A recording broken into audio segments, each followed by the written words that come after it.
We'll probably do like business stuff after the lecture. Okay, so the class is APBT 3100 Methods in Synthetic Biology. It was originally just Applied Biotechnology. We changed the name. So, because this is more of kind of like what we're going to be focusing on for the class. So this is the first lecture. I call this first lecture Building Blocks. It's going to be a lot of kind of review. Hopefully you'll have heard a lot of this stuff before. Okay, so let's just make a list of criterion for being alive. So biotechnology and synthetic biology, we're studying things that are alive. We're thinking about how to engineer or re-engineer or reprogram things that are living. So let's just make a list of characteristics of living things. Any ideas? What goes on the characteristics of things that are alive? Like everything that's alive must have or do X. Reproduce. Yeah, replication, that's kind of like the main thing. So this makes people upset. I tell people like the only purpose that you are here as a biological organism is to reproduce. I'm not talking philosophically, I'm just talking about like the programming in your DNA. That's what it's doing. It's trying to replicate the DNA. And all organisms that are alive, it's just a code of DNA that makes proteins, and the function of those proteins put together is to reproduce that DNA. So everything that's alive, its core function is to just reproduce. If it's not reproducing, it wouldn't persist, so it won't exist. So that's literally like the purpose of all living things. Okay, what else should be on this list? Adaptation. What do you mean by that? Adaptation. There's kind of like different forms of that. So can you explain that more? Like it's able to adapt to its environment and like survive. Yeah, so there's kind of like an implied things that are alive, they can sort of like respond and change, sort of, that would be kind of like behavioral.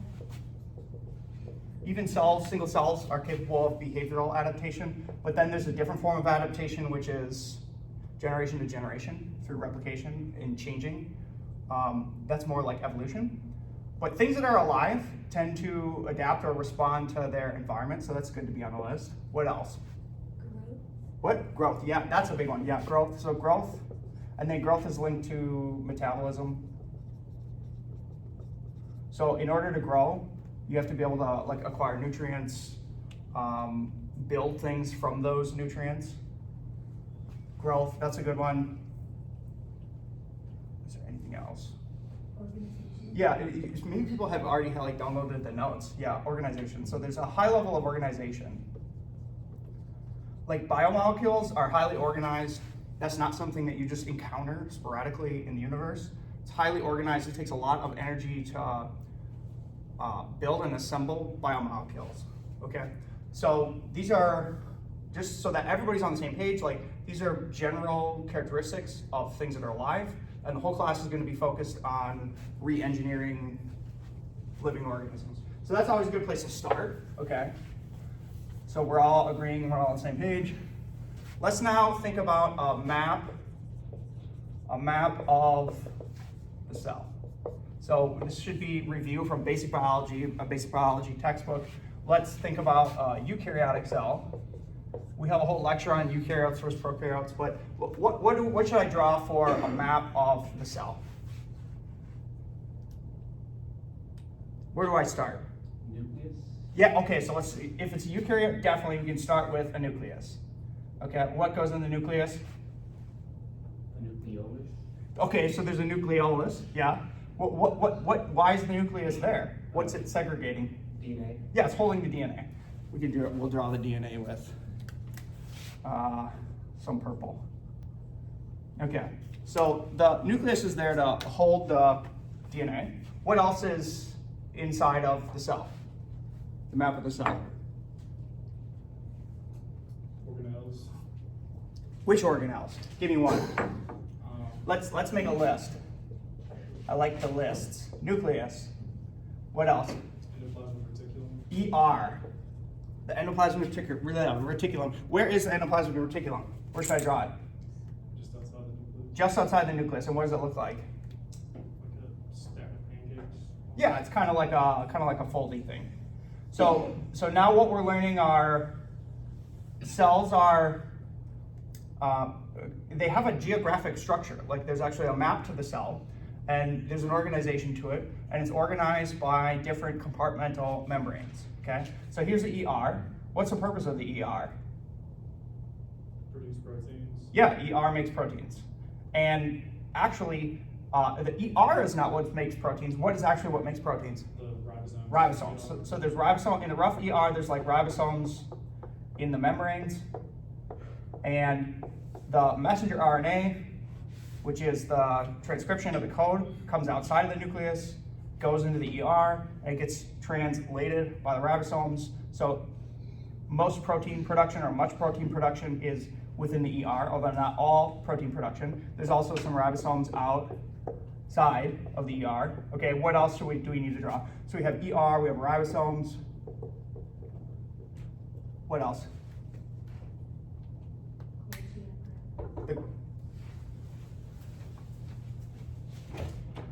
The Golgi apparatus. Where should I draw the Golgi apparatus, and what should I draw? What does it look like? Who said that? Who said Golgi? Where should I draw it, and what does it look like? I don't really know if it matters for this one. I'm not sure though. In some sense, you're actually right. It doesn't matter where you put it, but I wouldn't want to put it in the nucleus. No, like outside of the rough. Okay, so yeah, okay, let's do something kind of like this. So the Golgi is like another network of membranes apart from the ER. What does the Golgi do? Packages the protein? It does package proteins in some sense.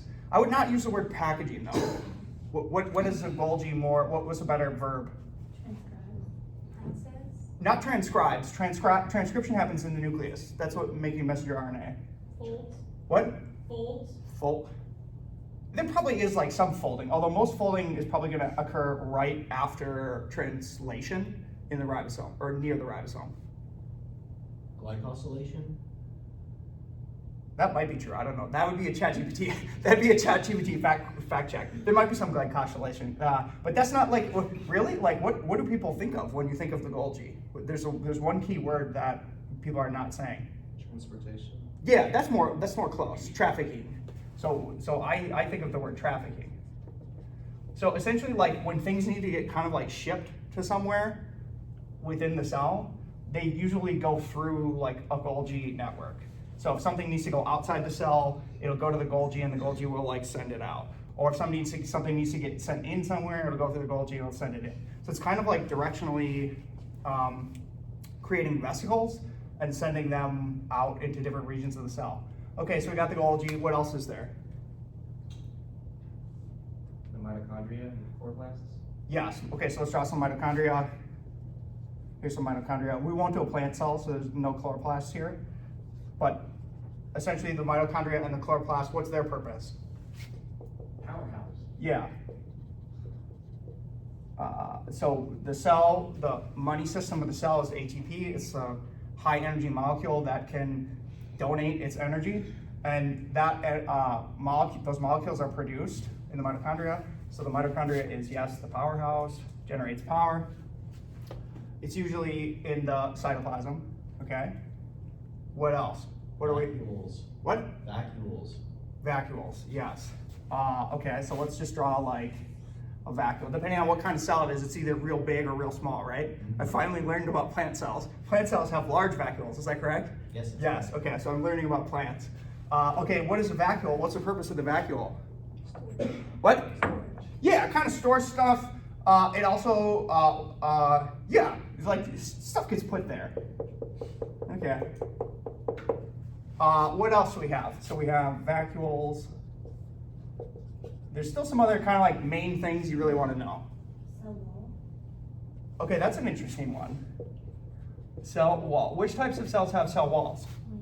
So if it's a plant, yes, you're going to have a cell wall. What other types of cells have cell walls? Bacteria. Yeah, bacteria also have a cell wall. And fungi, some fungi have a cell wall. though not all cells have a cell wall, animal cells often do not. So I will refrain from drawing a total cell wall, although what very important thing have we not drawn yet that is right next to the cell wall? Cell membrane. Yeah, membrane.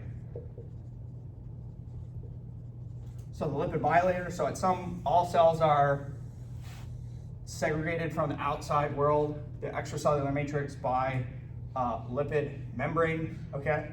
And the membrane's job is to keep all this organization intact, okay? The membrane very strategically allows certain things in and certain things out. It wants to keep everything that's useful to the cell inside, and it wants to prevent things that are trying to destroy the cell or are negative for the cell from getting in. Okay, so membrane has a very important role. What else are we missing? So a few things, maybe one or two. Lysosomes. Lysosomes.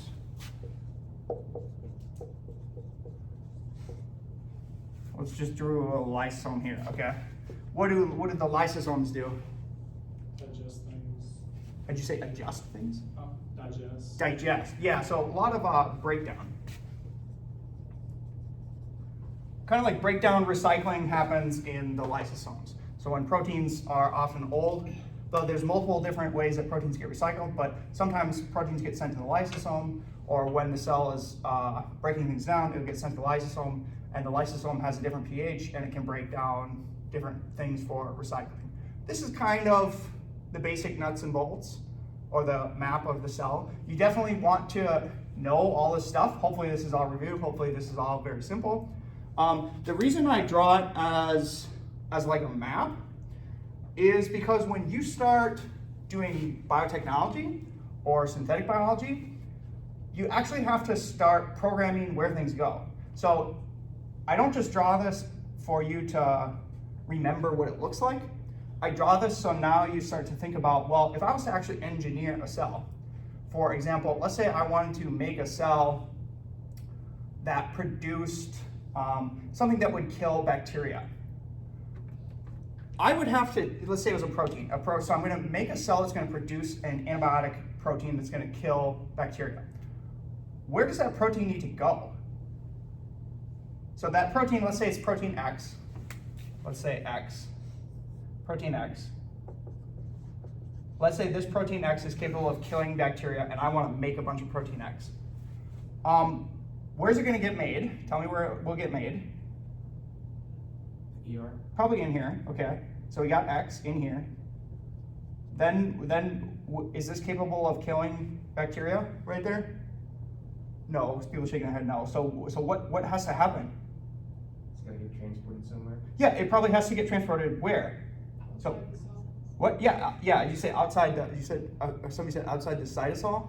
Outside the cell. Outside the cell. Yeah, definitely. Okay, so it's probably going to have to go navigate through some kind of like Golgi trafficking, and at some point it's probably going to have to get incorporated into some kind of like a vesicle, and then at some point it's got to have to be what's called secreted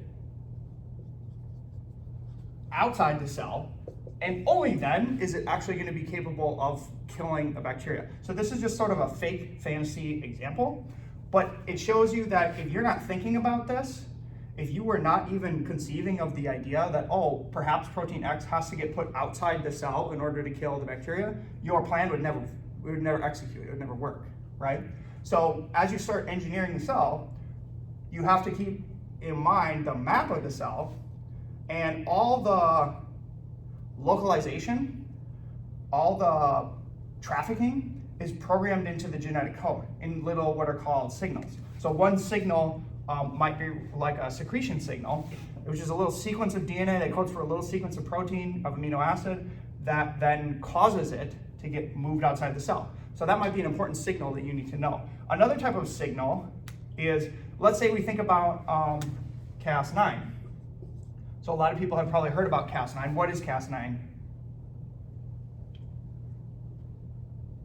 Is anybody, what have you heard, like, what does it do? It's the protein that does the cutting. Yeah, so everybody has heard of, hopefully, the term genome editing, right? Or targeted genome editing. So Cas9 is actually the protein, which is basically like a scissors that cuts DNA. Okay, so now that you know that Cas9 is a protein that cuts DNA, where does Cas9 need to go?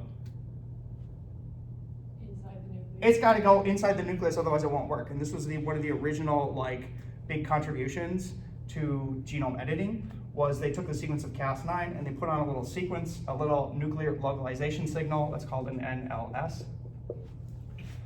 Once that's put on to Cas9, then the cell knows when it encounters this protein, the proper place for that protein is to send it into the nucleus, and it can get into the nucleus. And the nucleus actually has these big doors called nuclear pore complexes, and if you have a nuclear localization signal, you are allowed entry into the nucleus, and then it can do its thing, okay? So these are two examples where if you're gonna actually like engineer the cell to do something that you want, or to change the cell, you have to be aware of how you can strategically send proteins to certain spots. So that's what this whole sort of like review is about. Are there any questions about that?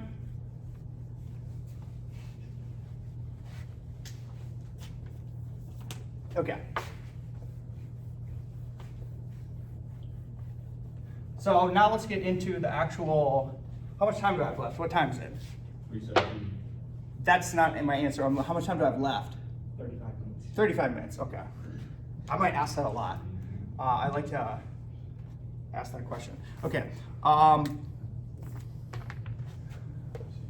This will for sure be on the test. So as I give lectures, I will often, things that I think are really important, I'll literally tell you guys, like, this will be on the test. So if I say that, like, you can count that that will be on the test.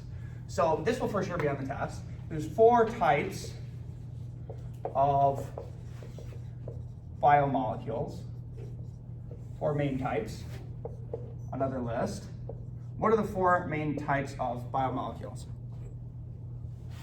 Carbohydrates. Yes, that's one. Okay, hang on. Carbohydrates, proteins. Yes, these are both correct. So what else? Nucleic acid. Nucleic acids. Okay, this is a smart class. We'll be able to move fast. And lipids. Let's quickly talk about the function of each one. So what's the function of carbohydrates in general? What? Energy. Yeah, so it's kind of like a store of energy. So sugar molecules are holding a lot of energy, and various metabolic pathways can take sugars, break them down, and extract energy and turn that into ATP. That's often a form, or that's usually what carbohydrates are known for, although sugars also make up lots of the building blocks of things that build up the cell as well. Proteins, what's the main function of proteins? Structure. Yes, although what structure? Like what structure of what? What's some structure that's made up of that is in the cell that's made of proteins? What?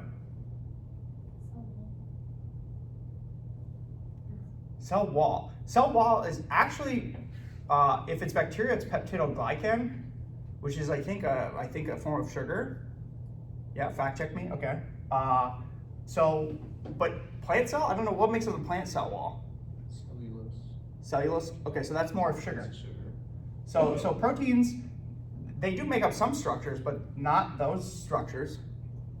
It's DNA replication.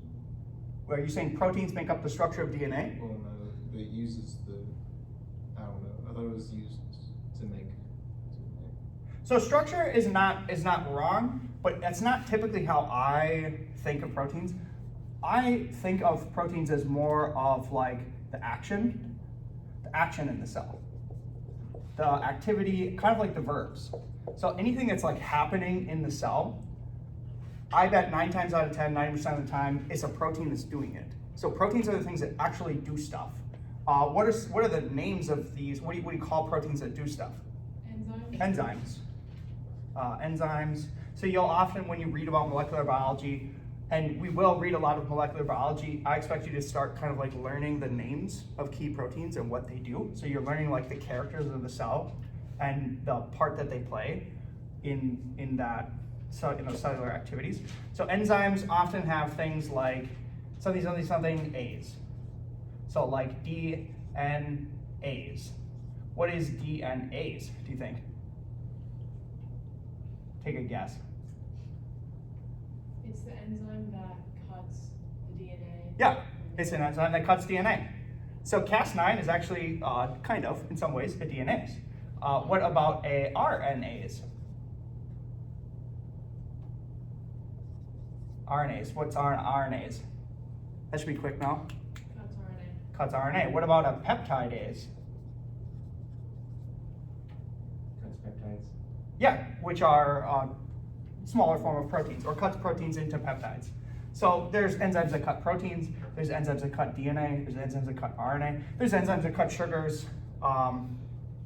Most of these things end with A's. So all the stuff that's kind of like happening, all the activity, all the action in the cell is most of the time the proteins, being done by the proteins. Okay, there are some structural proteins as well. Can anybody think of what's unique about eukaryotic cells, about their structure that is made up of proteins?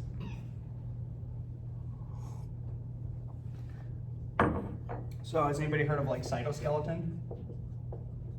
What is a cytoskeleton? We'll talk more about this in lecture 3. So most cells have kind of like a, rebar, like cross braces that are maintaining the structure of the cell.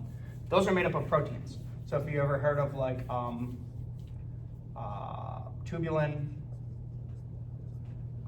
myosin, actin, these are all proteins that form these like chains that form the cytoskeleton. So there are structural proteins that form structures within the cell. That's also correct. But I think of proteins as more like the action.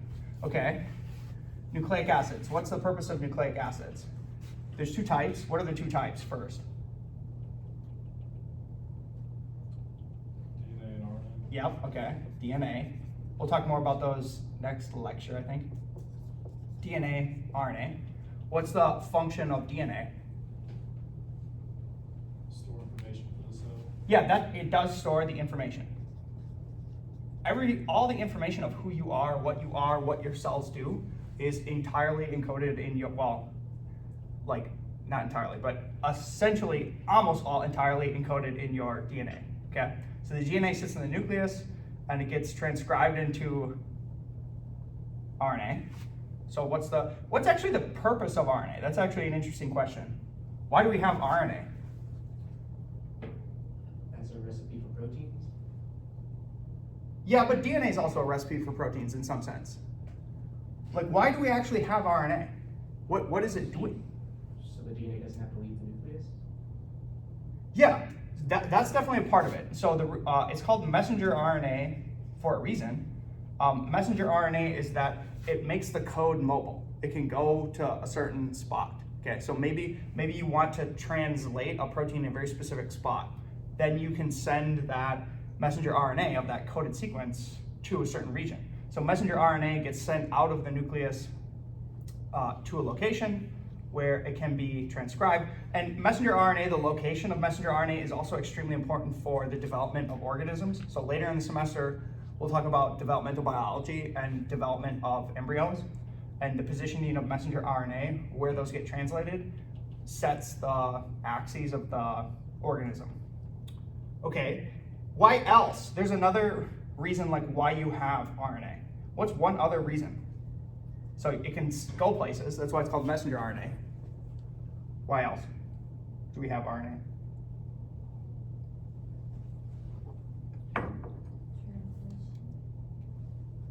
How does it help translation? You could, in theory, like envision a system that could translate from DNA. Why does the messenger RNA, how does it assist translation? What's it doing?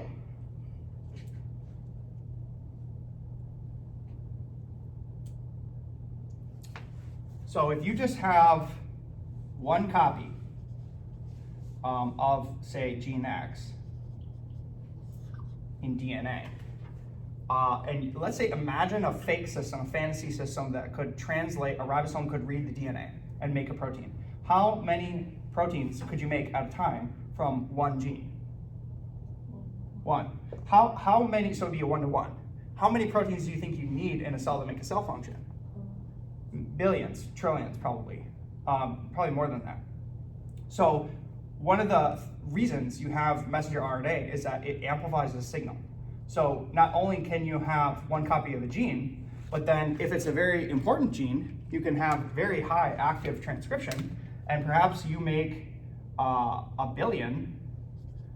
I don't know if it'd be a billion, but you would make a billion copies of messenger RNA.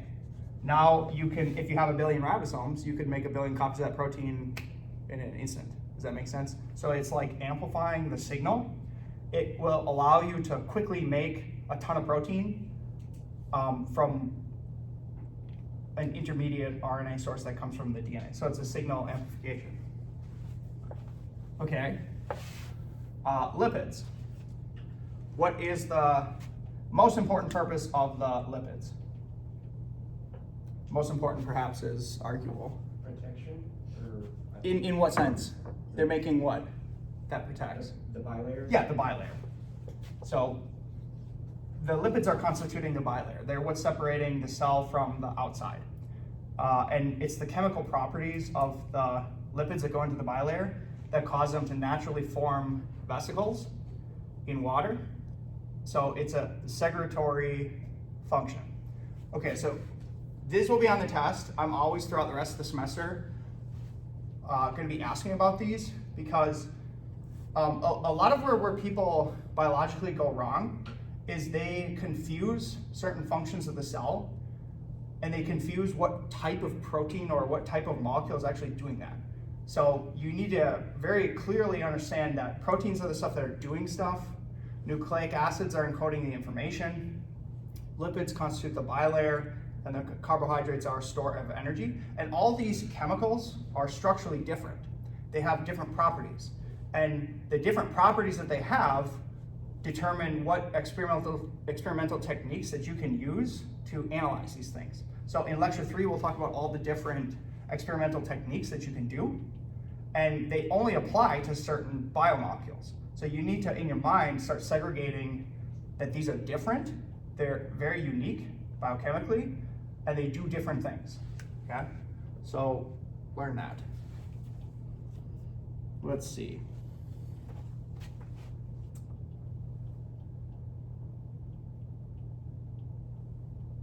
So we can start talking about, let's talk about proteins. So in biotechnology, again, if you want to kind of engineer cells or change the behavior of cells, you have to understand how they're built. So let's first talk about the proteins.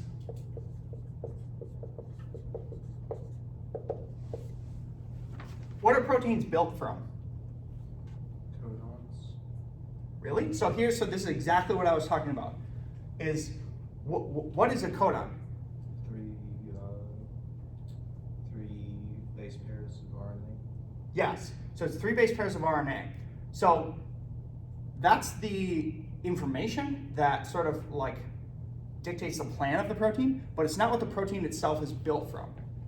So the codons would be nucleic acids. What are proteins built from? Peptides? Amino acids. Amino acids is the lowest layer. So if you say peptide, peptide is like a small sequence of amino acids, but the real primitive is the amino acid. So let's talk about amino acids. How many amino acids are there? 20. There's 20. There's 20 amino acids, okay? So on the test, you will be required to know the structures of all 20 amino acids. It kind of sounds like a lot, but it's actually pretty easy. So I'll teach you first how to learn all the amino acids. So the first amino acid, you just need to learn the base structure. I don't even need the thing. Let's see if I can do it. Okay, so there's a carbon in the middle. There's a carboxylic acid on the right. There's an amino group, 3 bonds. There is a hydrogen, okay? So this is the base structure of all amino acids, and here there's what's called R, This is the R group. What's different about the R group? Or what is the R group? The thing that determines which amino acid it is? Yeah, it's the unique thing about that particular amino acid. Okay, so before we do this, in case this starts freaking people out, like we can do a little bit more review from chemistry. So in chemistry, there's a term called valence. What is valence? I'll probably botch the actual like chemical definition of this, but in general, like it has a meaningful definition to biochemists. Can anybody kind of like intuitively tell me what they remember from that term in chemistry? Number of free electrons. Yeah, it has to do with electrons in the outer core, and what it means to biochemists is it's kind of like how many bonds is each atom looking for. Okay, so biomolecules are made up of a certain small subset of atoms. What are the atoms that are in biomolecules? What are the atoms that are in biomolecules? Proton. No, that is not an atom. A proton is not an atom. Nitrogen. Nitrogen, okay, so we have nitrogen. What else? What other atoms are in biomolecules? Hydrogen. I heard hydrogen, I heard carbon, Oxygen. oxygen. There are some others. Phosphorus. Phosphorus is a big one. Sulfur. These are kind of like the main ones. So start to get very familiar with this. Because it's a small set, again, like if you don't like chemistry or if chemistry makes you intimidated, that's still okay because this is a very small set. Most biomolecules are kind of working only within this. So if you can just learn these, like you'll do okay. Okay, so now let's talk about the valence of each of these atoms. So how many bonds is hydrogen looking for? One. One bond. How many bonds is nitrogen looking for? I think it's 5. Not 5, Three. 3. How many bonds is carbon looking for? 4. 4. How many bonds is oxygen looking for? 2. 2. Phosphorus? Is it 4? I think it's 6. Fact check me on that. Sulfur, I don't even know. Like, fact check me on these. ChatGPT these quick. Phosphorus, I'm pretty sure it's 6. Okay, so you can draw any biomolecule if you just remember this. You remember that all oxygens need 2 bonds. All carbons need 4 bonds. All nitrogens need 3. All hydrogens need 1. Okay? So, hopefully, this is not too intimidating. Is this scary for people or are they're okay with this? Okay, so know the valence. Who has had organic chemistry and who has not?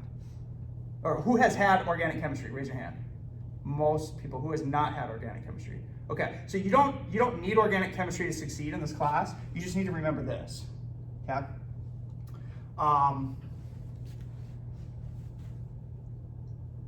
So for example, this nitrogen is bound to, if I was to actually elaborate this and draw this out, it's bound to one hydrogen, another hydrogen, and to that carbon. And therefore, this nitrogen has fulfilled its 3 bonds that it's looking for. Now, the truncated way to write this, as I had, was NH2. So you know it's bound to 2 hydrogens and then that carbon, which makes 3. This hydrogen has 1 bond, so it's fulfilled its valence requirements. This carbon has 4 bonds, so it's fulfilled its valence requirements. This, if I was to actually draw this out, it looks like this. So this oxygen has 2 bonds, this oxygen has 2 bonds. This is what's called a carboxylic acid, okay? So if you have not had organic chemistry, you might just want to review valence, and you might want to just quickly review kind of like simple things like carboxylic acids and amino groups. Those are really the only ones you need to know for this class. Okay, so let me simplify this again. So if you can draw this, you can draw the structure of all amino acids, okay? You just need to memorize the unique R groups for each amino acid. And the reason that the R groups are important to know is because all 20 amino acids are uniquely different, okay? They're like unique building blocks, unique set of Legos, where each time you put a block on the chain, it changes the structure in some way. And the way that that impacts the structure is based on the R group, okay? So what's the most simple amino acid? Who knows? Or what, if you were to imagine a fantasy amino acid, what would be the most simple bond you could put here? H. A hydrogen. That's the most simple amino acid. The name for this amino acid is glycine. So we've already drawn your first amino acid, okay? That's the most simple one. If you can draw this, you can draw them all, okay?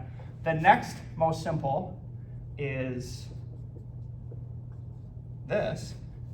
So this is a methyl group, CH3. So this carbon has 4 bonds, 1, 2, 3, 4, okay? This is a methyl group. What is this amino acid?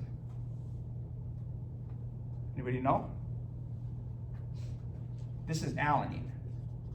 Alanine. Okay. So I've already taught you 2 amino acids. I've taught you glycine, which is the R group is an H, and I taught you alanine. The R group is a methyl group, a CH3. Okay? And you can see how if you start putting more and more and more complicated things in this R group, it's going to change the function of that amino acid. Okay? So we're talking about how to build proteins. The lowest layer of biochemistry is probably the atoms. Physics would go lower, but the lowest layer of biochemistry is the atoms. They come together to form amino acids. Amino acids come together to form what are called polymers. What are polymers? What is a polymer? Much of biochemistry is just polymers. A lot of the same thing connected together. Yeah, it's a lot of the same things connected together. So here's 1 mer. If you connect multiple mers, you have a polymer. So mer just means like unit.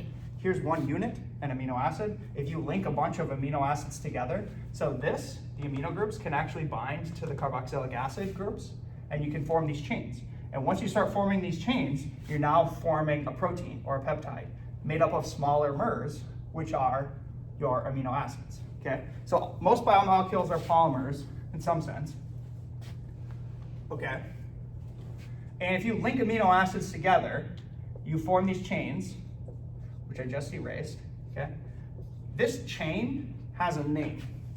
Okay, the name of that chain is called the primary, as a symbol, a 1 and like a little degree. This is primary structure. How much time do I have left? 12 minutes, okay, we're good. This is the primary structure.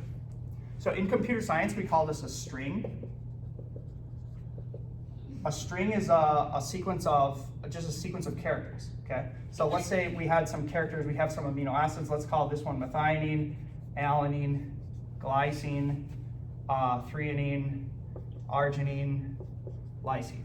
Here's a string sequence of these molecules coming together in a polymer, and this is now starting to form a protein. And this string sequence of these letters is the primary structure of that protein, okay? This is the first order of protein structure, okay? So the next order of protein structure, guess what that is? Secondary structure. So as you start building and building this chain of different amino acids, what starts to happen? So the ribosome is putting these things together. What starts to happen? It's gonna start folding. It starts to fold, okay? In the secondary structure, the folding is very limited. What are the 2 possible folds in secondary structure? Alpha helices and beta sheets. Yep, there's 2. Very good. Alpha helices and beta sheets. Okay? Don't confuse the alpha helix with what other helix have you heard of? You say it out loud. You're right. Double helix. The double helix. Don't confuse the alpha helix with the double helix. The alpha helix just looks like this. It's a single helix. The double helix of DNA is not a single helix. It's hard to draw. It's like a twist double helix. Okay, so that's double helix of DNA, although poorly drawn. Alpha helix of proteins is different. Okay, so these things can spiral, forming an alpha helix, or they can form these flat sheets, which are called beta sheets. Those, I have pictures of those in the handout, these things, okay? These are the secondary structure that's possible with proteins, okay? What's the next level of protein structure? Tertiary structure.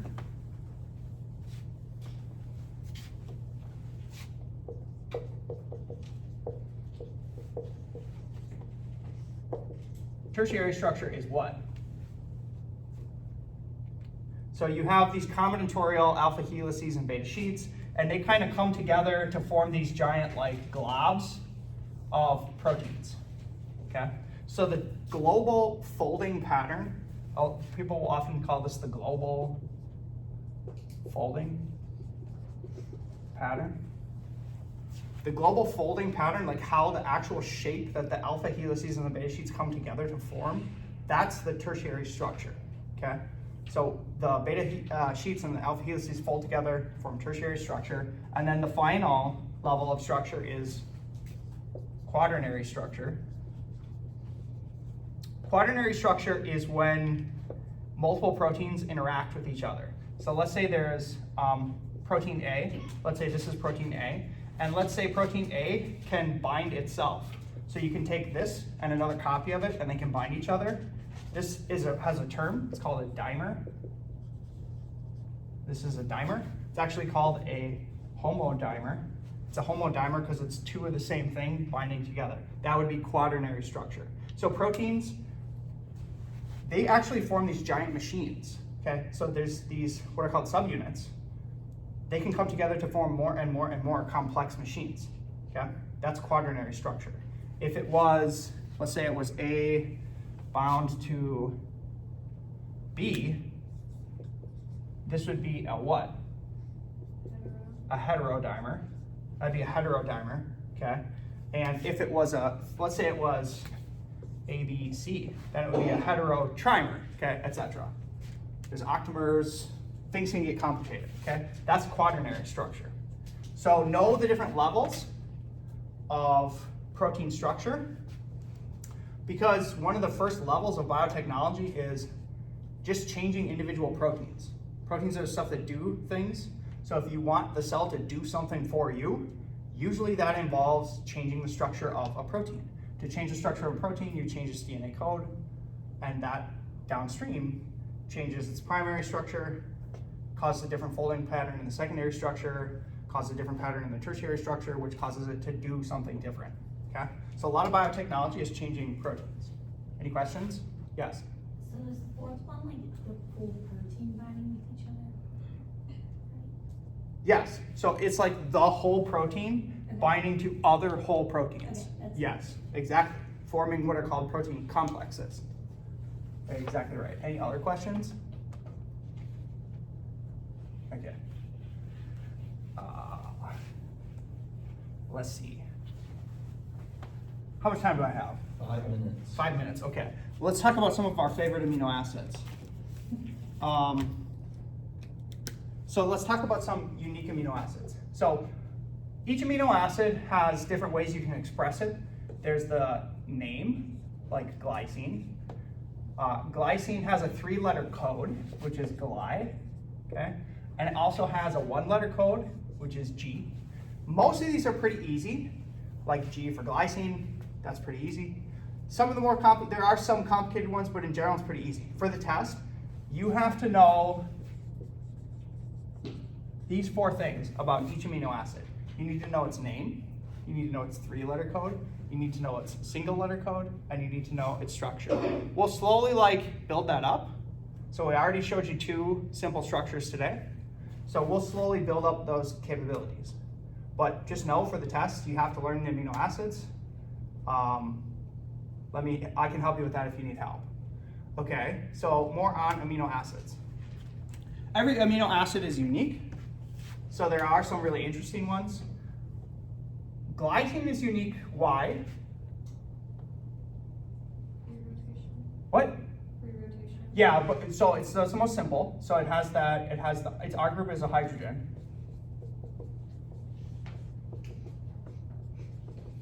So this is the most simple amino acid, and when this comes together in the chain, it allows, because this R group is the smallest, it allows the amino acids to rotate. So if you ever wanted to build a protein where you wanted to put like a hinge at that spot, you could add a glycine, and the glycine would allow free rotation.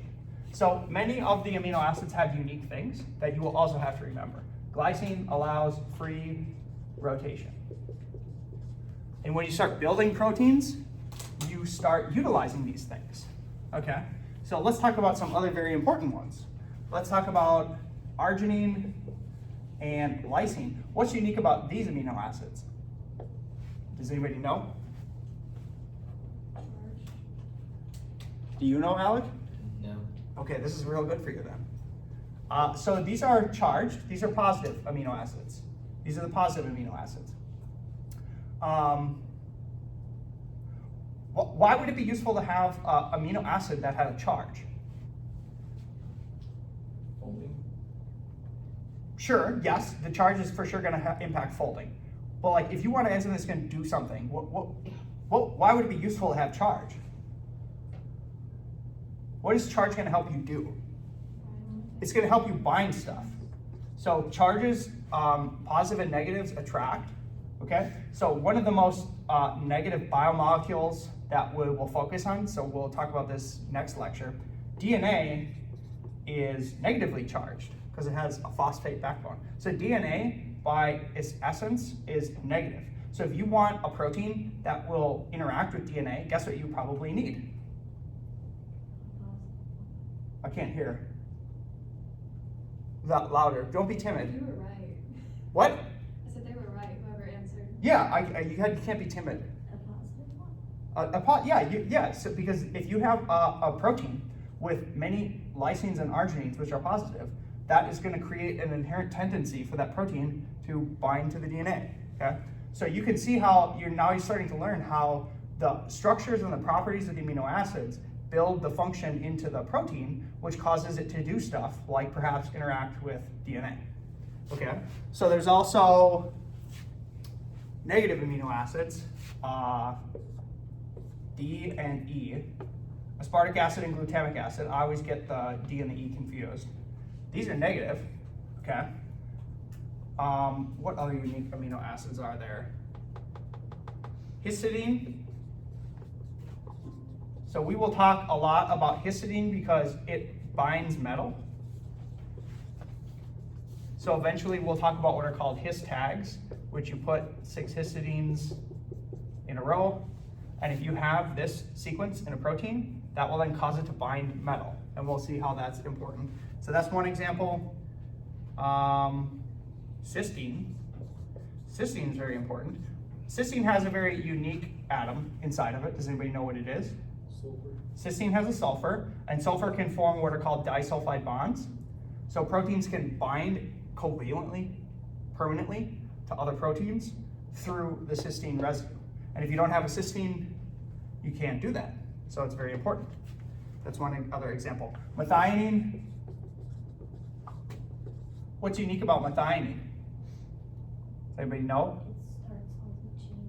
It starts all the genes. All the genes start with a start codon, which is ATG, and that start codon codes for methionine. So all proteins, with some gray blurry areas, all proteins in general start with methionine. So all proteins, when you look at their primary sequence, will be M ...